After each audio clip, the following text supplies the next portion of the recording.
Welcome to Short and to the Point, a podcast from the Comeback in Awful Announcing. Here's your host, Jessica Kleinschmidt.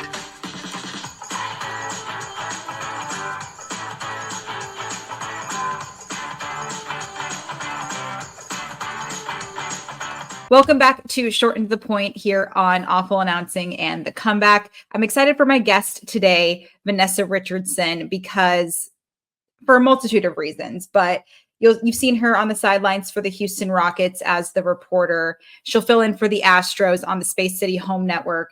I loved our conversation today because we just understand we've been through some of the same scenarios. I really appreciated her talking about vulnerability and how you have to use that in order to be successful in this industry. And that's not just with the reporting that she does, but what led her into her career.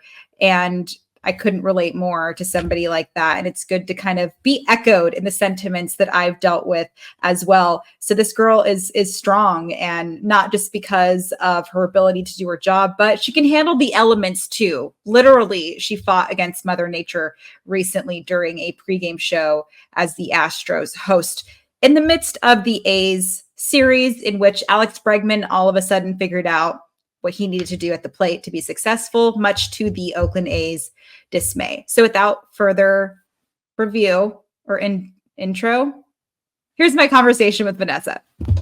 Well, Vanessa's here. Thank you so much for stopping by Short and to the Point. I'm so glad that you're here. I'm pumped. I went back and watched some of the episodes with Cassidy Hubbard and some of the other folks you've had on. So thank you for having me. Oh my gosh, I'm so glad you stopped by. And it's funny because when I heard that we got you on, I immediately thought about Cassidy and the conversation that her and I have. And I just have such a newfound respect for women who cover the NBA. So for you to go from, local sports, and I want to talk about the local sports coverage in a little bit, but for now, what has it been like covering the NBA? And especially because there's so many more doors opening for women covering basketball. It's a great question. And what I really like is that there are women doing different things. Like, I think it's great that women are on the sideline. I am on the sideline, but the fact that you have women doing color commentary, play-by-play, the fact that you have women behind the scenes working their way up, and you don't always hear those names, but as producers, you have a lot of women on the social media side. Like, women are getting seats at different tables, and they've earned it. It's women with pedigree and with the skills. So I really enjoyed it. And obviously I feel super privileged to be in the position I am, where I get to know the guys and get to be a part of a really cool organization through the network I work for. And when did you start noticing that those doors were opening? Because I feel like as we progress in our careers, you're noticing like you're surrounded by more women. What aspect of your career did you notice like, hey, there's actually quite a bit of women here? That's great. It's a great question. I did radio in college, and there's still not a lot of women doing sports talk radio. And I think there are a myriad of reasons for that. One of them being that the radio, you don't see, there's not the aesthetic part of it. So, but I think I started to notice it more when I was in college, like when I was graduating. This was 2017, graduating college. I started noticing women being able to do more things and it being okay. Instead of a woman just being in the middle of a commentator and a former athlete on the show, like women, like Kay Adams was really, that's when Good Morning Football was exploding. And then, you of course have women like Lauren at MLB Network. And I just started noticing women getting more roles in various spaces, and that it wasn't becoming like, oh, she got it because they need a chick. It was like, no, She got it because she knows what she's talking about. So I think I noticed it, 7 or 8 years ago, and it has women like yourself hosting podcasts, women, like I said, behind the scenes, making these big decisions, I think is a really important thing. And it's been cool to see. I agree. Now let's talk about your Rockets coverage, because it's been kind of cool to watch them improve since last season. And for that reason, when you take a look back and you see the record, what comes to mind as to what's adding to their success for their 500 record right now? Great question. when you look at the fact that there were 22 wins last year, and that they were able to improve and knock on the door of the play-in tournament. Like, all of the players and coaches will tell you they don't feel like it was mission accomplished because, the Rockets didn't make the playoffs. But what I think really added to their success was a complete and total 180 in culture. And you've covered sports for a while, so NFL, MLB, college, it doesn't matter. When there is a head coaching change, there is often a fairly big culture shift. They bring in their own guys. They come in with their own, mindset and ideas and goals. And when the Rockets hired Ime Udoka, it was like immediate, like 180. Yeah. And he brought in an unbelievable coaching staff. And he told me in one of the interviews we did, and I don't remember which one, but he told me that he prioritized hiring coaches and player development staff that had played and that knew and understand that relationships are everything. And you can see it.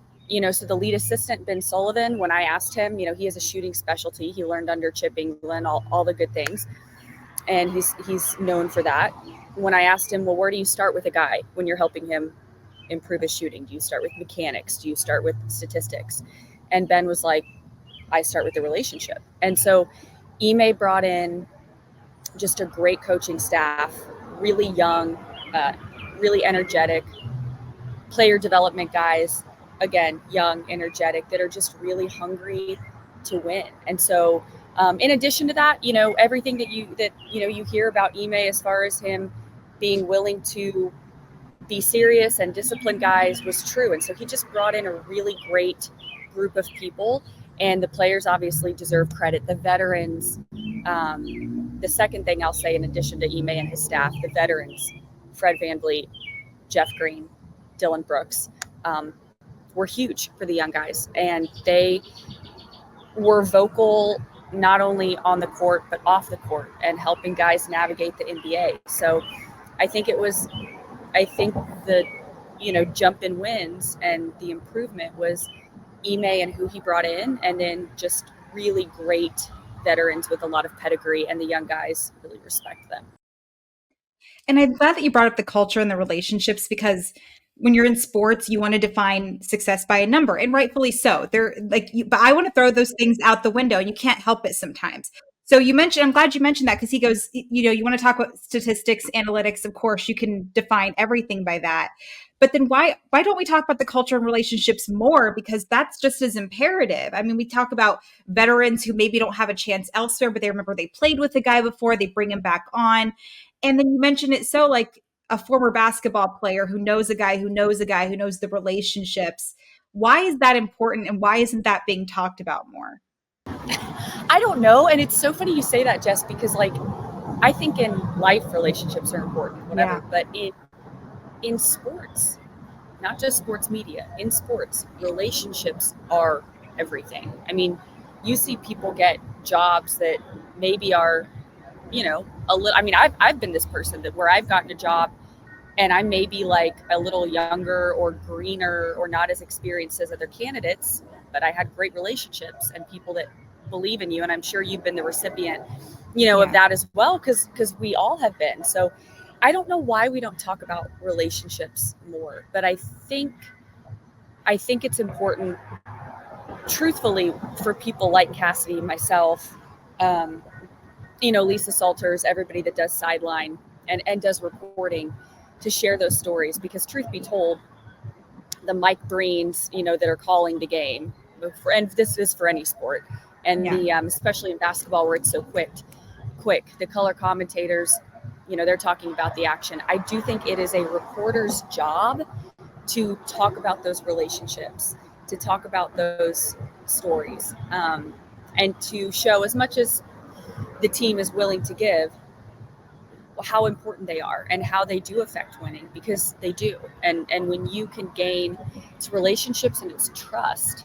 When you can gain when you're a veteran and you have the trust and the relationships with the younger guys, they are going to listen to you just as much as they listen to the head coach. So I don't know why we don't talk about it more. I think The Athletic does a really good job of doing a lot of those articles that are in depth, and I'm a big journalism gal. I support local journalism, like the Houston Chronicle here in Houston does a great job. But I do feel as a reporter that's part of my job, definitely.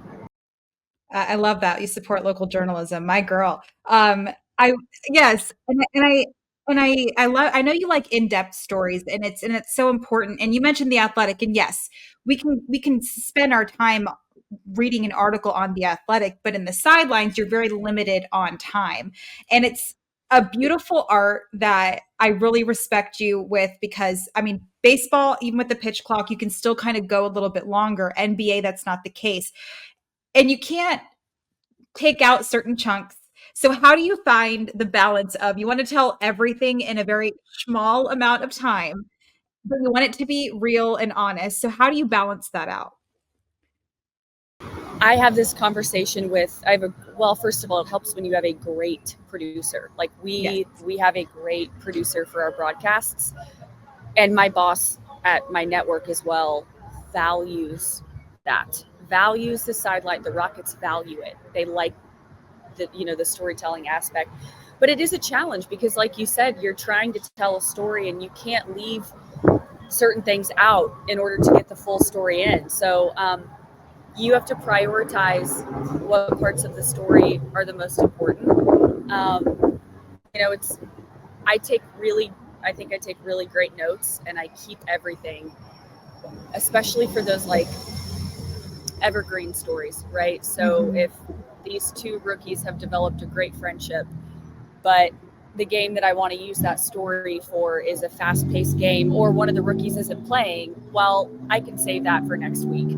So I think it's really about just prioritizing what parts of the story of that hit are the most important, saving those evergreen stories, and just ultimately, like, it's part of the job as sideline where you are not going to get everything in. Like, you can spend a lot of time crafting and putting something together, and then all of a sudden that player is not playing, or it becomes a game where there's another storyline. And you know this with live TV, like, you are only a good reporter if you can adjust, adapt, and pivot. That's it. That's why all the young girls that are like, I want to do sideline, I'm like, go get live experience, because there is nothing that replaces those moments, for sure.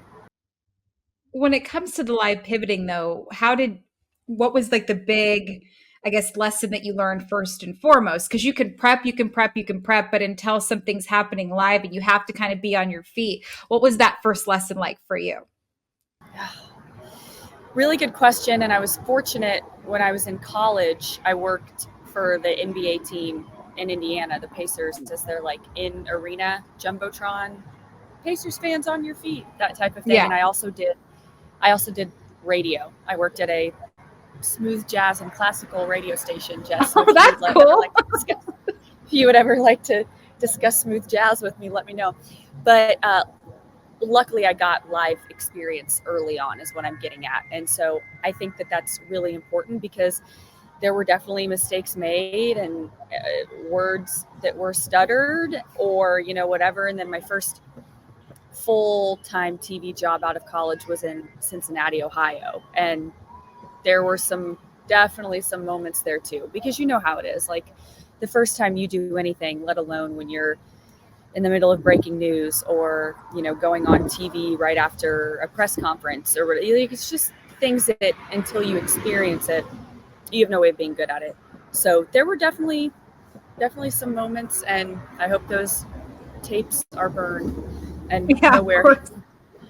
But when it comes to those, like, they're totally like, but they're important, right? They're super important to your career, because you need to make those. So how do you react to those? Are you the type, and I ask pitchers this a lot of times, if they get blown out, like, especially if I've never covered them before, it's important. Like, do you watch tape? Do you like have to cry about it? Do you go in the fetal position in the corner? Like, how do you adapt? Do you need to take a break from it? Because how do you react to those moments? If I feel like I didn't handle something well, I will go to people in the industry that I trust and that I know have my best interest in mind. And I will say, how could I have handled this better.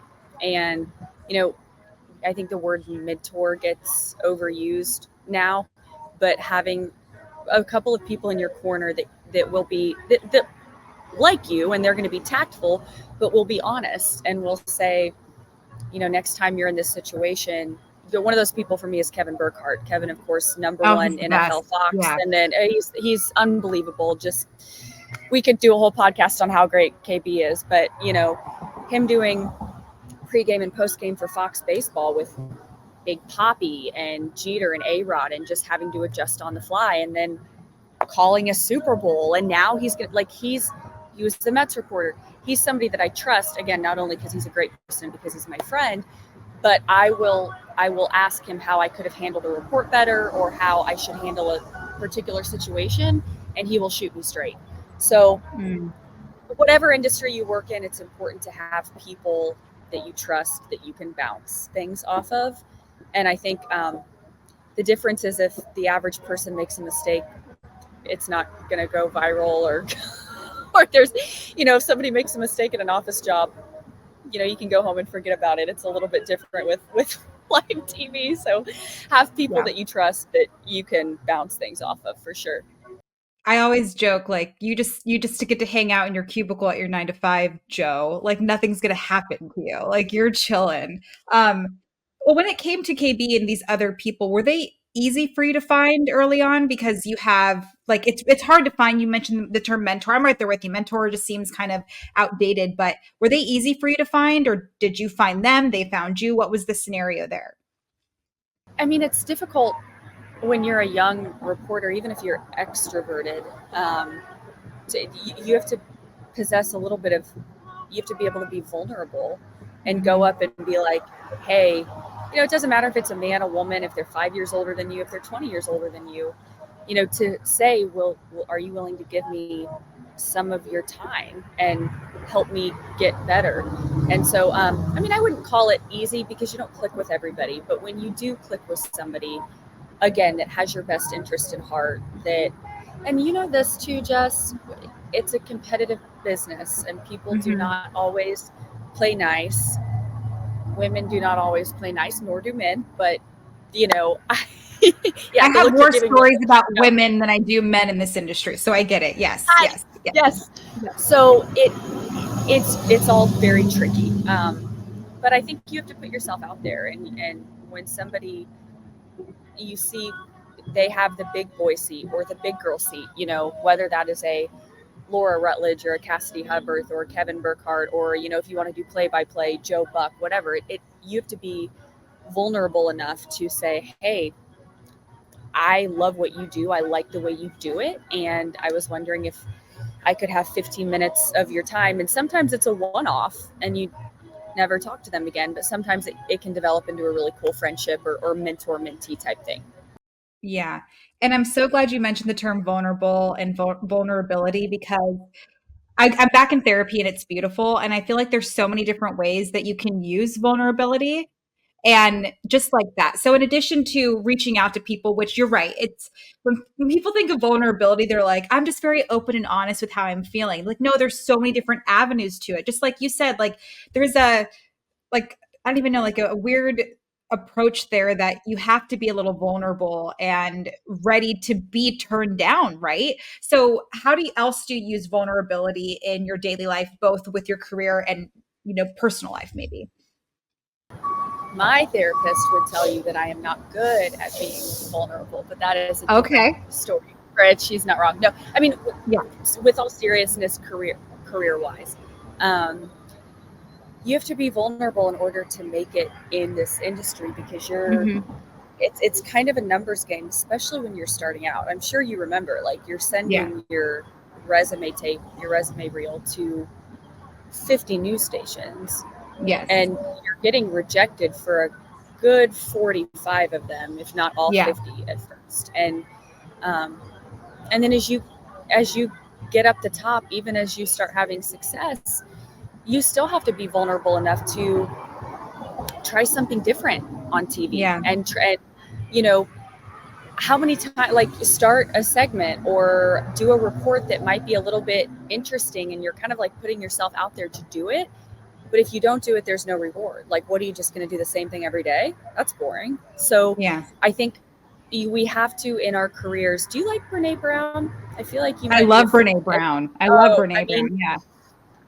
I just recommend everybody read her or watch her TED Talks if reading isn't your thing, on being vulnerable and using it in the workplace to, whether it's having difficult conversations or just putting yourself out there. And in media, it's like, you got to risk it to get the biscuit. You do have to do some things that are different and unique sometimes to stand out. I think what you're doing is super unique. And I think, they're, like we've talked about, there not being a ton of women in the radio space. And even I think in podcasting, it's still male dominant. So in a way, like, you're being vulnerable because you know the things people say on the internet. I know the things people say on the internet. So I think I just try to use it to make myself better, and understanding that the rejection of not getting a job, or the rejection of, man, I tried to do this different, funny, or this introspective interview and it just didn't work out. But that's part of it. I think that you have to take those risks for sure.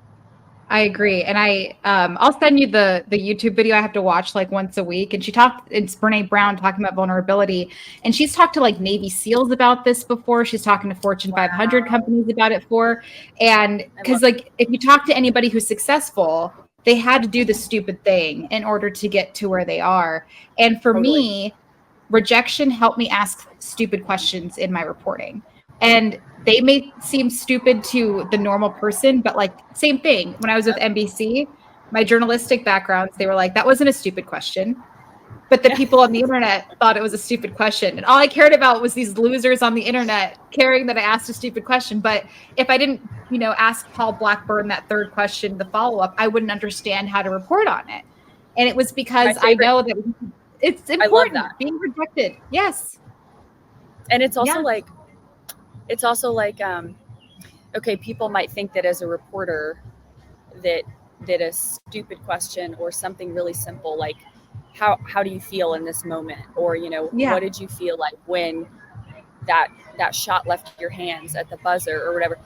People are like, oh, that's an easy question. But yet the answer that the athlete gives goes viral because it's like, clearly it was a good question. Right. It just wasn't this like long introspective deal that, I think people think that they would ask in those moments, but oftentimes you shouldn't. I'm right there with you. Yeah, because and think about it this way, like when an athlete just finishes a game, you can't get like too in depth. Like they're out of breath. You can't talk about their childhood traumas right then and there. That's like not the right time. Agreed. Some people try, but I agree. Exactly. Like, don't try to be too cute with it. Like, just relax. Don't go Brene Brown after a game. Just don't do it. Right. Yeah. Know the time, know the place. Exactly. Know the time and place. So I wanted to talk about your Indiana background because it's so fascinating. Not that long ago, I got to cover the Brickyard, which was really, really, it was such a fun experience. And when it comes to the racing aspect of that all, the people were just so warm and welcoming. So when you're in that area, you're in that space and you get to cover not just an event like that, but what makes racing in that area so special? Because I felt like everybody was giving me a big warm hug. It is. It's like, was it Brickyard 400? So NASCAR, yes. I'm assuming. Yeah. It's I think there's a big part of it that is Midwest hospitality. The thing about like people from the Midwest being nice, I have found it to be true. I'm biased, but I found it to be true. But no, I mean, I think when you're out there and you're in one of these niche sports, like one that's not, the big four, NFL, NBA, MLB, and NHL. When you veer away from that and you're in the more niche sports, even one like Formula One that is gaining a lot of popularity year by year, really started with that Netflix series, I think. Those niche sports allow you to, I don't know, it's almost like you get more access because it's not there's not as many people. You don't always have to show a credential. Like race car drivers will like walk right past you and you can talk to them or they'll walk in a restaurant and they don't get hounded because like they look like a normal dude. So I love it. I love that culture. I think Formula One is exploding, obviously the international level, and NASCAR continues to add more diversity, and IndyCar, like I'm going home for the Indy 500 next week, so I'm super pumped about that. Oh, fun. I get why people are like, oh, it's just cars going around, but as you can attest to, auto racing is just, you just got to go in person and go with your friends, get a cold beer, pick a driver that you like. Just like it's definitely an in-person sport for sure. And did that help you? Because like, I feel like when you go from like, I think when I went from like the minor league coverage in baseball to MLB, it definitely helped me in certain aspects.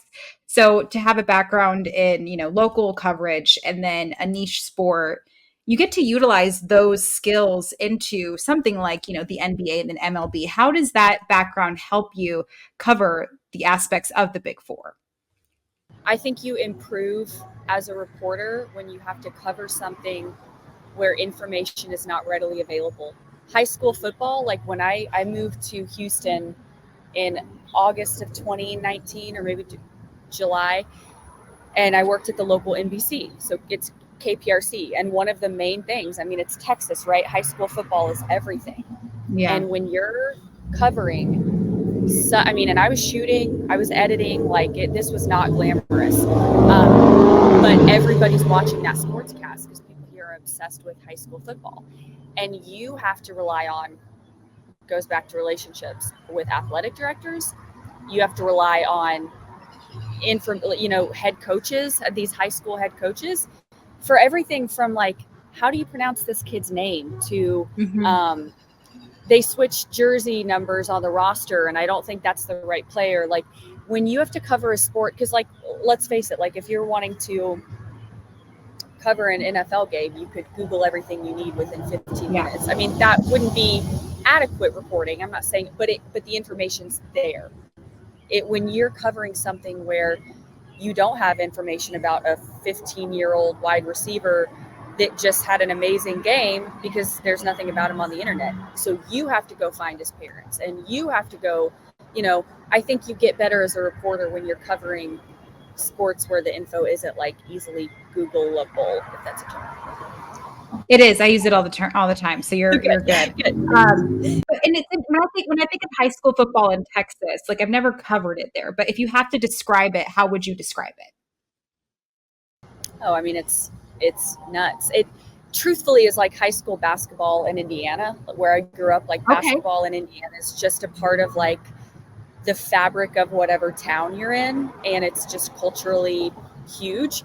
High school football in Texas is just these stadiums where these kids play. A lot of them look like they could be colleges, small colleges, and there's a lot on the line, and there's a lot of competition and a lot of rivalries, and it's just one of those things to where you go to a high school football game in Texas, and the smell and the noise and the Friday night lights, like I just don't think anything duplicates like good high school sports like in America. I know that sounds crazy, but I still like will go sometimes to high school basketball games because there are so many great guys and gals in Houston that are playing at a high level. So yeah, I love high school football. That's really cool. And I've always wanted to randomly go to a high school football game in Texas just to kind of feel it, and like see if it's really like the Permian Panthers or whatever. But like I want to see Booby Miles just yelling on the sidelines. Yes, that's like it's a lot of that for me. Yeah, I love that. Going back to Indiana, like a lot of the tweets I call it Twitter still. It's fine. But you talk about the Caitlin Clark effect. It's like we don't need to grow up yet. With the Caitlin Clark effect, and I would assume that kind of hits you more at home because she's going over there now. How would you define the Caitlin Clark effect? Well, I mean, people are caring about women's basketball and on a level that they haven't before. I mean, just the WNBA is about to get like chartered planes, or if they haven't already. And, the impact of her in Indianapolis, and she's playing for the Fever, is already huge. Sorry, there's like insects out here. My friends okay. that own restaurants and bars in Indianapolis, it's helping their business. And, it's helping the hospitality industry with people booking hotels because everybody wants to go to Fever games. And, Pat McAfee is based in Indianapolis. The McAfee show is based out of Indianapolis, of course, because he played for the Colts. Those guys, he and a lot of his show, they purchased season tickets for the Fever. And Wow. they're talking about it on their show, which is on ESPN. So the Caitlin Clark effect, and I do want to make sure to give credit to Paige and Aaliyah and the other women that are also, helping. And it's that interesting time where you have certain WNBA fans that are like, whoa, we've been here the whole time. We've been following this. Like, who are all you new people? But if you care about the sport, you should want all of the new people. You should want, it's just good for everybody involved. So it's been crazy to see what she's been able to do. And she comes across as somebody that doesn't want all of the attention, which I kind of love. I think she'd rather be left alone. But I love what it's doing for women's basketball. And I love that you're hearing stories of little boys that are invested, and you can see videos of little boys that are asking for girls' autographs. That wasn't really happening when you and I were growing up. Because on this scale, it just wasn't. So it's been great, and I think it's only the beginning. I agree. And I love this tweet that you tweeted about her kind of talking and Angel Reese talking crap to each other. And you said this is supposed to happen. And I think that that's what's important is I don't want it to just be women, we give her a basketball, cool, she can play. We have to embrace the crap talking. We have to embrace the fact that it's pop culture and what they're wearing. And we're finally doing that. I'm so excited. I love when the girls walk in, we get to see their fits. We've been doing that with LeBron and Steph for years. And now we get to actually branch out despite just, okay, they're on the court, but there's all the other aspects too. If my kids ever walked up to me and said they wanted to be INSQ when they grew up, let's go. So what about that aspect? Because how do we embrace that more than just say, okay, well, we gave them basketball. What else should we give them? Give them everything. Give them all the aspects of it. It's so important. Literally let them do and act and be exactly how the guys are. You have male athletes that make mistakes, that have moments that are not flattering, where they might not treat the media well or whatever. Let the women have those moments. And, we love the outfits that the guys wear. Let the women dress fun, free, as individuals. There's crap talking in men's sports.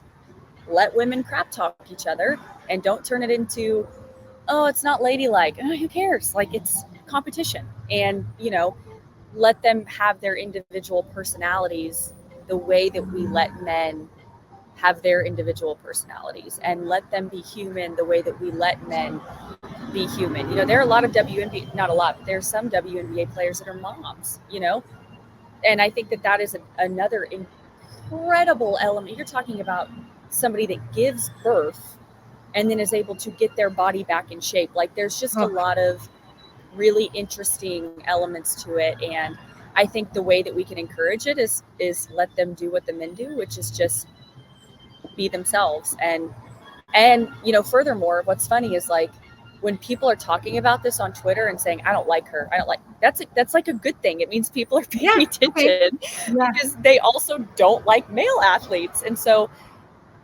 it's been men and women that have been guilty of it, but that's what I've noticed is just oh, she's not ladylike, or she's not okay. Do you say that about the guys? No. So I think we just have to let women be individuals. And it's growing. It's growing super quickly. And I was going to ask about that. Do you think it's growing, and do you think we're on the right, path toward that?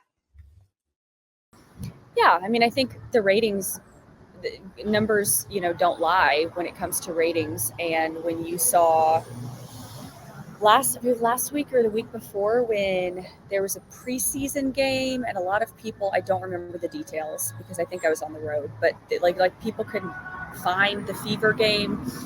I think it was preseason, and people were like not happy about it at all. Wow. And I think that's, I mean, it's like you wouldn't have seen that a couple years ago, where people are like, there's a demand online for where can I find this WNBA preseason game. I don't remember anybody tweeting that. And so I think it's on the right track. I mean, I think you're also having men like Patrick and Mahomes and his wife. And, you know, I know the Rockets owner, Tillman Fertitta, has talked about he'd be interested in bringing a WNBA team back to Houston, who obviously had the sensational Houston Comets. You're just having people invest in it. You're having people invest time and invest money and seeing that there is a market for it. And so I think it's really, really exciting. Yeah, no, I'm right there with you. It's been really fun to watch. Let's shift to baseball real quick, because it was funny. We want to talk about this viral moment that happened to you, this rain, and I remember seeing this moment and realizing like, oh, we're playing the Astros right now, and I wasn't obviously on the road, but there was like this slit that happened in the roof, and it happened to be right above y'all doing the pregame show, and I remember seeing like these things happen, but. And let's just be honest, you handled this like a pro. Whether you think so or not, you were drenched. I genuinely mean that. So what happened there, and how were you able to kind of you had to report, you obviously had to report what was going on. So how were you able to deal with the elements literally and be on your feet while all this was going down? Well, thank you. A couple of things. You have to remember in those moments that people can see what's going on, right? The doors were opening, the wind and the rain was blowing towards us. There was a leak, then it started coming from behind. Like, people can see it. So that's why I just acknowledged it. I was like, it's rain and we are drenched, you know, that kind of thing. You also, though, have a responsibility, especially with pregame, postgame, when you have sponsored elements where, you know, you have to get those in, those people, those sponsors and the sales team. And I actually did get a really nice note from our sales team about like, you got our stuff in. Thank you. Was it, I mean, it was a really interesting, one of those things, Jess, that like, again, until you have a couple of years in live TV and live broadcasting, handling those moments is like scary at the time, but you know, I guess it was, I don't want to say rewarding because I don't want to make it sound like super important, but it felt good that people said that I handled it well and that, you know, it was appreciated. We had fun with it too. That's the other thing, is it's like, I'm not a surgeon. I don't work in the ER. Like, this is sports. Let's have fun with it. Everybody can see that I am drenched and that my hair has gone to crap. So let's just, you know, give the people what they want, inform and entertain. So hopefully we did that. Yeah, well, but it's cool because we kind of talked about it earlier in the episode with like live TV, the storylines are going to change, and in that element, it certainly does. So, and I'll say, I know you weren't bragging about like you weren't, you know, solving world hunger or anything, but there is a good feeling when you're able to kind of get these things thrown out at you and you go through it. Because if that wasn't a rain delay in a way, it could have been another storyline where you do have to kind of shift and pivot and go toward that. So there's still a rewarding and competitive nature there. Definitely. I like that you used the word competitive, because all of us in this industry are fans. That's, you know, how we start out. And so I do think we all have a competitive element. And it's funny you mentioned that, because I think there was in the back of my mind, like, this storm is not going to beat me. I'm going to beat Mother Nature. I'm still going to put on a good show. I'm still going to get the sponsored elements in, and we're going to roll with it. So maybe it was a competitor in me. It's funny you say that. I love that. No, I think that's important because like it's one thing to go up against like so-and-so, like you were ready to talk about him hitting opposite field, and then he goes 0 for 4. This happened to me recently with Tyler Nevin. And I was like, Tyler, like I have amazing notes for you and you're struggling. Like, let me have this. And he didn't, and that's okay. Give me the oppo. Yeah, let me have that. And he's still struggling, but I will get that little nugget out. Gosh darn it. And it's one of those things where it's true. Like this, like you literally can't control because this is a whole thing, but you handled it well. And it was just really cool to see that, like, there was nothing you could do. Like you were in the wrong spot at the wrong moment and you're given this weird situation and you have to kind of fight through it. And like, I'm not even kidding.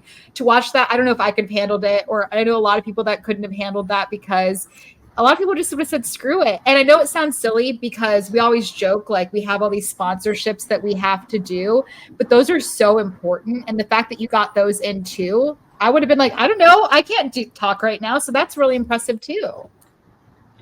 Thank you. Yeah. You always protect the money. Always protect the money. No, seriously, it was a funny night, and the Astros took care of us. My boss at our network took care of us and got us back to the studio. So we did post game from the studio.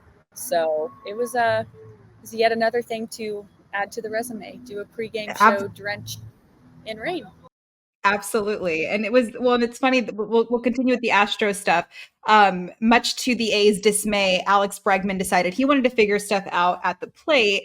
But how has it been covering the Astros off and on? I know you fill in, you're not there, 24/7, but what's it been like kind of looking and covering them and witnessing what they've done over the last few seasons? I moved to Houston in, like I said, 2019. So one of the first things I covered at the local NBC station was the World Series that they lost to the Nationals. Mm-hmm. But and then, when I worked in sports talk radio, we talked a lot of Astros. And then with my job right now, obviously I'm at the network that the Astros are on. So I've gotten to cover them for 3 different mediums, and they've spoiled me. They really have, because to get to witness that much winning, that much success, guys like Kyle Tucker, but also guys like, that know their role and play it well. And, guys like Bregman that have an insane work ethic, and you just got to give him time and he'll figure it out. In this case, it involved a headband and his wife Reagan letting him, go to the batting cages after a long road trip. And then he was able to turn it on, like you said, against the A's. So it's been really cool to cover the Astros. Julia Morales, everybody knows Julia. She's just such a queen. She's done it for so long. And so she's somebody that I really look up to, because what she is for the Astros is what, I am. She's my counterpart, obviously, and with the Rockets. And so I try to really draw off of the way she covers the team and, the way she adds in the digital element and all of that. So it's been fun to cover a team that has won a lot, has had a lot of success. I think people think these teams that are in the middle of dynasties or on the back end of a dynasty or whatever, Golden State Warriors, whoever, that it's just a well-oiled machine and you can plug and play, but there's a lot more than that goes into it. And so I really commend the Astros for the way that they've been able to maintain a good culture, maintain, a winning culture.